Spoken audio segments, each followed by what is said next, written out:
Welcome to this week's edition of the Pete Mezzetti Show. I'm your host, Pete Mezzetti. My guest this evening is DEEP Commissioner Katie Dykes. Commissioner Dykes, welcome. How are you?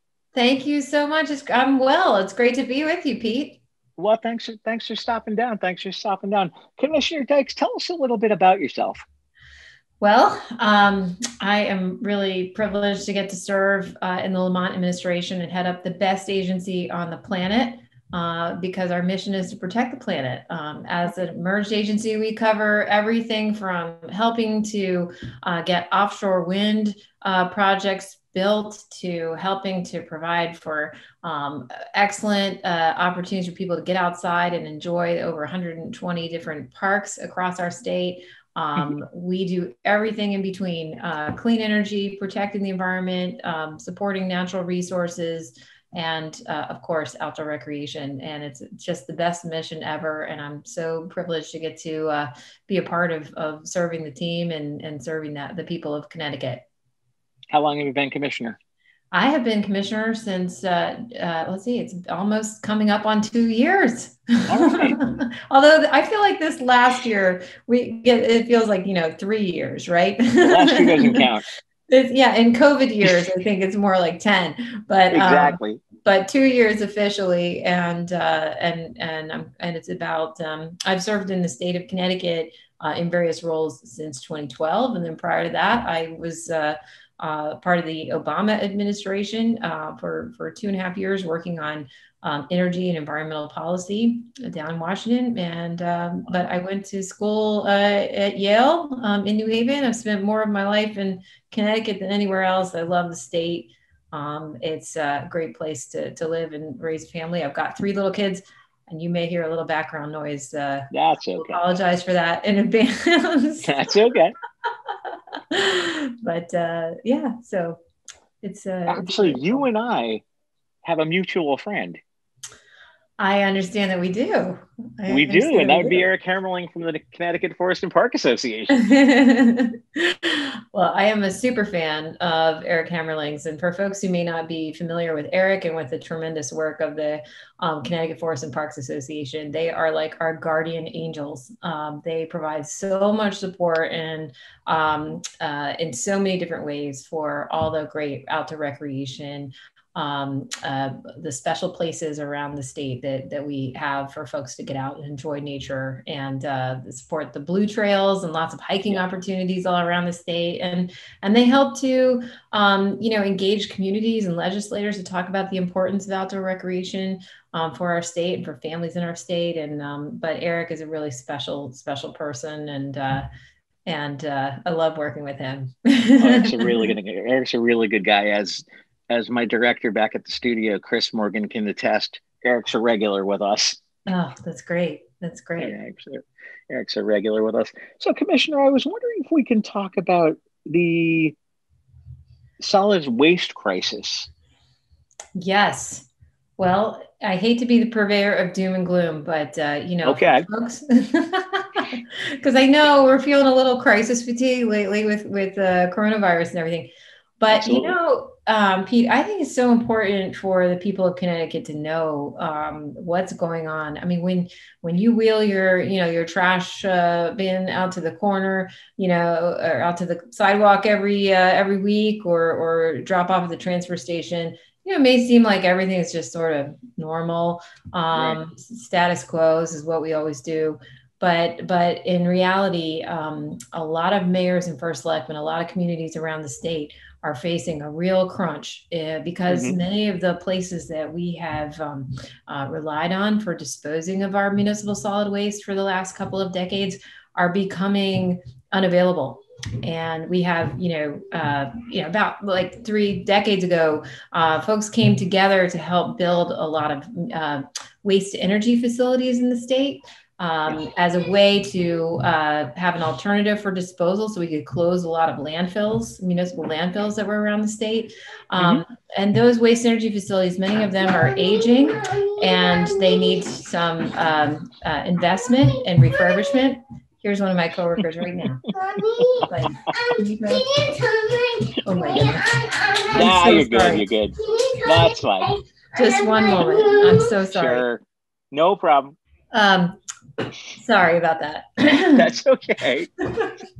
That's fine. This is the life in a pandemic with If three little kids. absolutely, totally understand. Yes, it's bring your child to work day every day.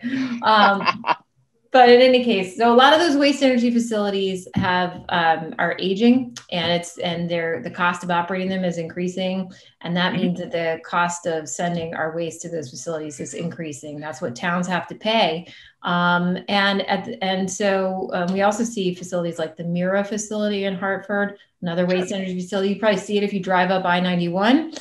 Right. You know, that facility is kind of emblematic of this problem. They're really struggling with a lot of the operating costs and the aging infrastructure.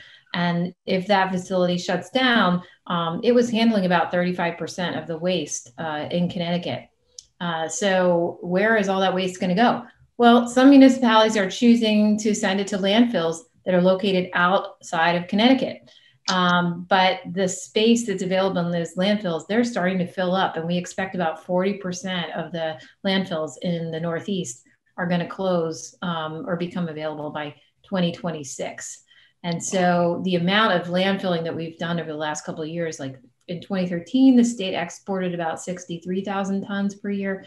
Now in 2018, it crept up to 300,000 tons per year. So landfilling is becoming kind of an alternative, but it's not sustainable, either economically or environmentally. And so if we don't do something about this now, this is going to be a real challenge for municipalities in trying to balance their budgets, and taxpayers could feel the pinch because disposal costs are going to increase. So that's the bad news. Okay. Would you like to hear the good news? Oh, absolutely. The good news is by coming together and kind of acknowledging this crisis, we still have time to plan and try to really scale up more sustainable ways of managing our waste, which will be better for the environment and better for all of our pocketbooks. And, Pete, it's really interesting. So we do something called a waste characterization study, which is really interesting. It's basically a scientific study where we dig through the trash and kind of look at what is everybody throwing away, right? What's in the trash stream? Well, exactly. You would be surprised to know that about 40% of what an average residential household throws away each year is stuff that could be recycled: paper, metal, glass, things of that nature. So if we can really increase and improve our recycling systems in the state, we can automatically take care of 40% of the trash. Another 20% or so is food scraps. And this is something that's really interesting. We've seen a lot of real interest in this. Food scraps are incredibly valuable. This is not garbage. This is material that we can compost and turn into, wonderful soil amendments and things that contribute to nature. And we have a lot of interest in composting facilities and anaerobic digestion facilities. All we have to do is get programs in place to be able to collect the food scraps and take them to places where they can be repurposed into soil.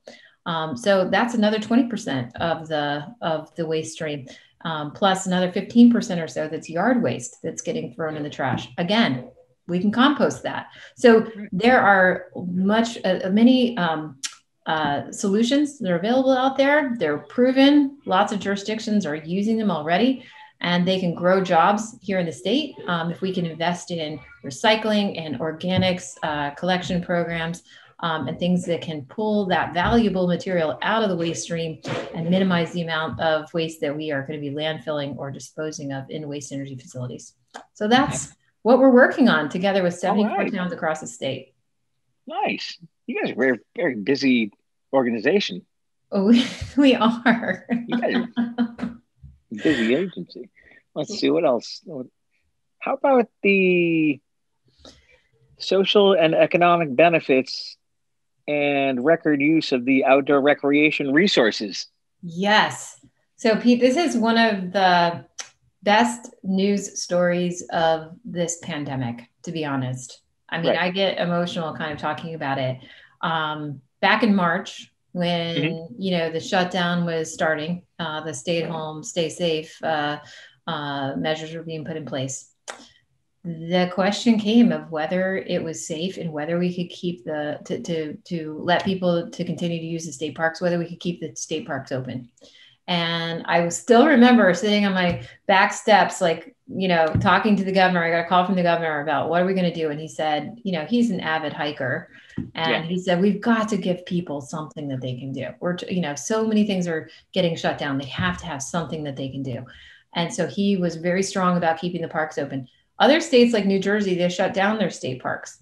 And, as it turns out, I think we've seen the evidence that, outdoor activities out in the woods, there's nothing that's totally risk-free, but on the spectrum, this is probably one of the safest things that you can do during the pandemic. And it's great for your mental and your physical health, which is really, really important, right? For people to pay attention to right now. And I have to say, the people of Connecticut just took advantage of this and showed up in numbers that we could never have anticipated. This was our busiest year ever for Connecticut state parks. And our staff of essential workers really labored tirelessly to adapt our operations and stay open safely.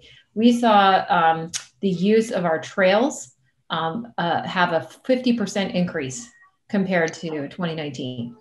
And that wasn't just during the spring, like throughout, even until, this fall, we've still seen these record numbers. Boat sales were up 40%. Our fishing season, we opened early and license sales were up 13%. Hunting license sales up 9%. And, people don't, sometimes they don't really think about Connecticut as an outdoor recreation state or destination. Right. We have a state park within 15 minutes drive of every single family in the state.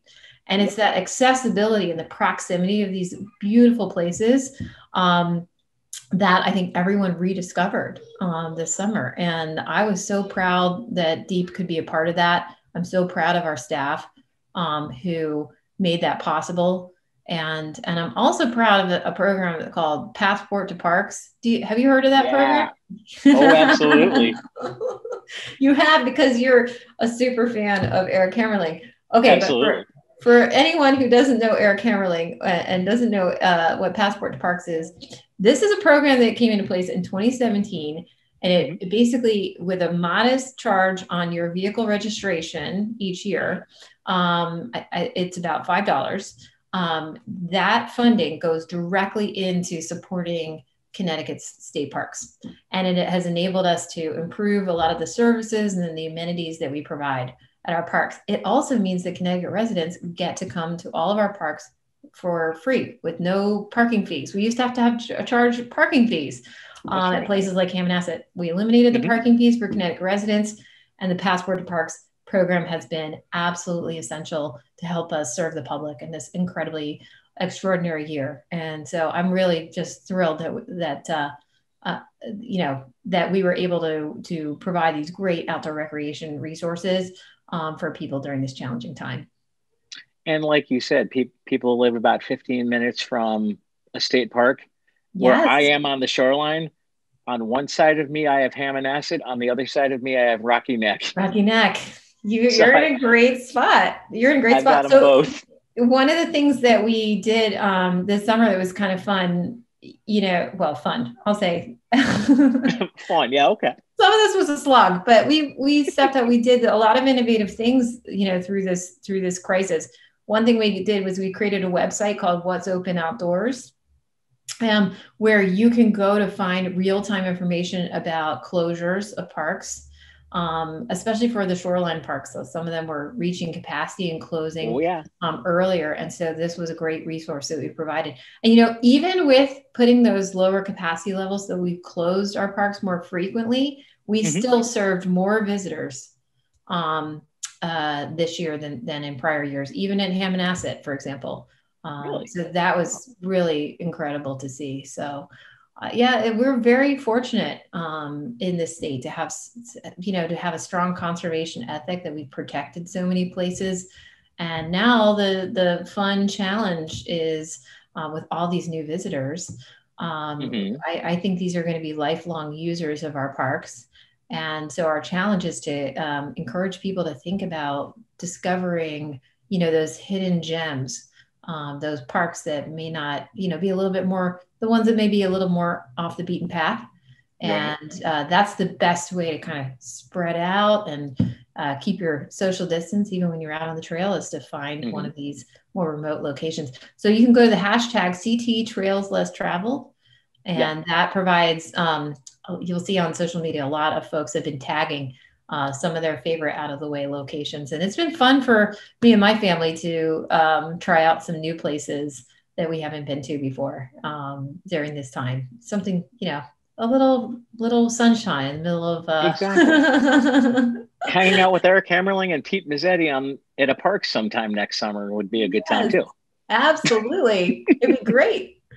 We love to do programs out in the parks. You know, we did yoga. We live streamed yoga and qigong and some other kind of meditative experiences out in some of the parks this summer. I did that with our Department of Mental Health and Addiction Services commissioner. It was so great, highlighting the benefits of getting outdoors for your mental health, which, you know, I think everyone, once you say it to people, they're like, of course. Yeah, absolutely. That does make me feel better. But it was good to do a little reminder. And we streamed these experiences so that people could, even if they couldn't leave home, that they could also get that experience. So that was a lot of fun too. I was going to say, one of the things that you mentioned before is on my bucket list of people I want to interview. That would be Governor Lamont. Oh, yes. I'm not. You should get him on the show. Haven't interviewed him yet, but one of these days I'm hoping to. Pete, I'll put in a word. Yeah. Yeah, he what I see on the news and everything, he seems like a really down to earth guy.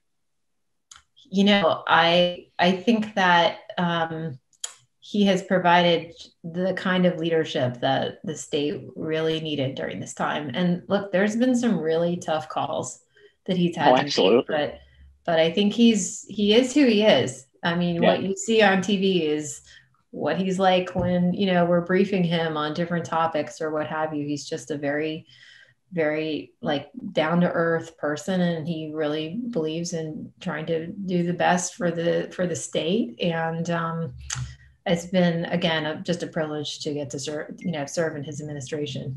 But when you get him on the show and talk to him about hiking in state parks. Absolutely. He's a big outdoors guy. Is he? Now, as far as what's going on with the pandemic, how does that basically figure out your day-to-day operations with the agency? Yeah, well, so we have 900 people working at DEEP, give or take. Many of our staff work out in the field, you know, serving at parks and maintaining our state forests and our wildlife programs. And so we have a lot of staff working out in the field. We also have a lot of emergency responders in our agency. You may not, folks may not be aware of that, but we provide for safety around radioactive materials. We have a whole amazing men and women who provide emergency response for spills of chemicals and other environmental hazards. It's incredible what our team does. I mean, it's humbling. We have several hundred of our staff who are, whether they're working in our energy policy team or on our environmental permitting and protection programs. We shifted over a weekend essentially to move hundreds of those staff to full-time telework. And and that was amazing. Now that you think about it, our IT team did a great job of getting everybody set up with computers and connectivity, and folks were very creative about, getting situated so they could continue the work of the agency. And so I've been teleworking full time myself. I go into the office pretty infrequently. We've moved a lot of stuff online, so you just don't need to be there as much. And Zoom, that's been the other amazing thing, Pete. I know this is well known to you, but as a public official, we've moved a lot of our public meetings and stakeholder engagement to Zoom and online platforms. And that has been remarkable. We have to work harder to make sure that it's accessible to everyone who doesn't necessarily have connectivity.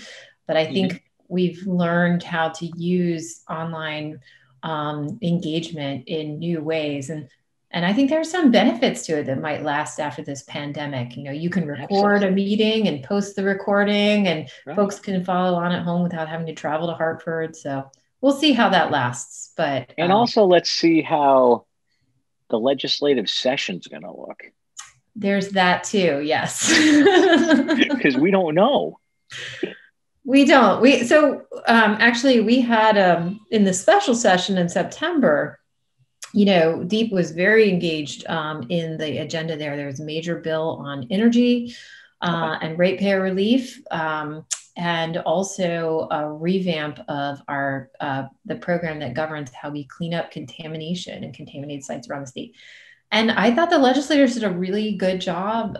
They hosted online informational sessions, and we were able to submit the testimony online, and we saw unanimous support in both chambers for many of these provisions that were desperately needed, you know, even in the midst of a pandemic. So it was great to see how leadership's, you know, made that possible in the legislative session. But how that will work in a regular session, I think I'm glad I'm not the one that has to figure all that out. I'll just put it that way. Me too.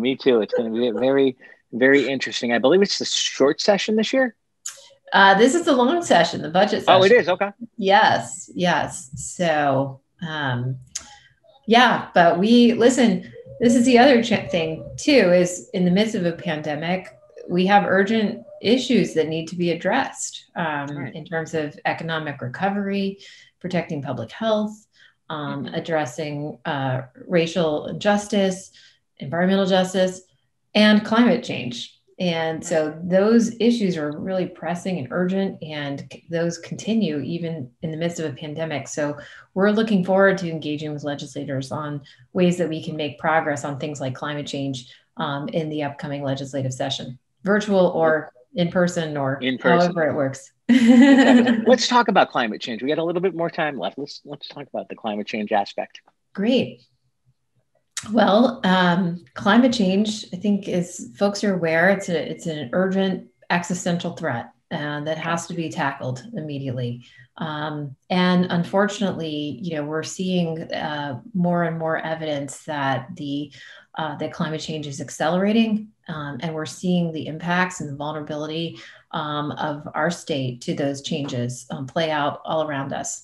And, you know, people think about climate change and they think it's just sea level rise, maybe, or warmer summer weather, but actually it's going to be those things, plus increased frequency of intense storms, which is a big challenge in terms of, you know, thinking about electric reliability and more rainfall, intense rainfall occurring over a shorter period of time. So even inland areas could be subject to flooding.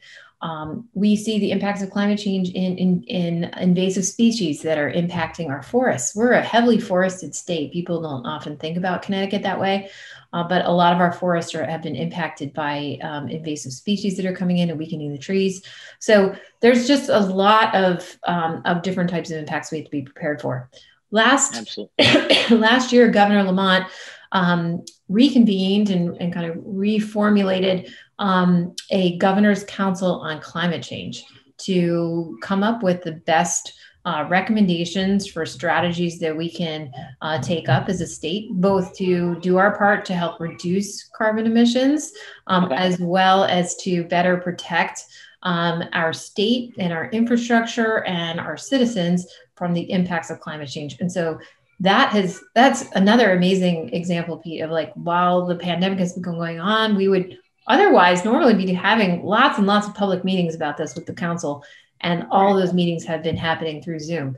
And so we've had 7 different working groups, hundreds of volunteers and experts from all walks of life, from our universities, from our agencies, from nonprofits, NGOs, scientists, citizens who've engaged to provide their recommendations. And now we're bringing up those recommendations to the governor early next year to identify things that we can do with early action in 2021 to advance protection and from climate change. But there's a lot to do, and the governor's been a tremendous leader on this, and I know he cares very deeply about addressing climate change in common sense ways that are good for our economy.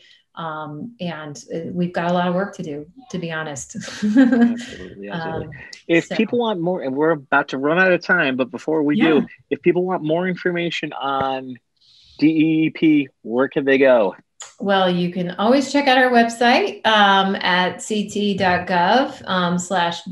And we've got a host of information. You can learn more about what we do at DEEP, how to enjoy our state parks, how to get involved in things like the Governor's Council on Climate Change. I encourage people to check it out. It's we are, again, I think we've got the best mission of any agency, and I'm just pleased to be a part of it, and pleased to have this opportunity to serve the public in so many ways. We're also on social media. You can follow us at ct.deep on Instagram. You can find us on Twitter and Facebook. And we're in your community. So we really love hearing from folks about things that they're interested in and ways that we can help better serve the citizens of the state and advance our mission. Cool. Commissioner Katie Dykes, thanks for some time, and hopefully we'll see you again soon. Thank you, Pete. It's great to be with you, and appreciate the opportunity to talk with you tonight. Thank you, Commissioner. On behalf of Commissioner Katie Dykes, I'm Pete Mezzetti. Thanks. Good night, and we'll see you next time.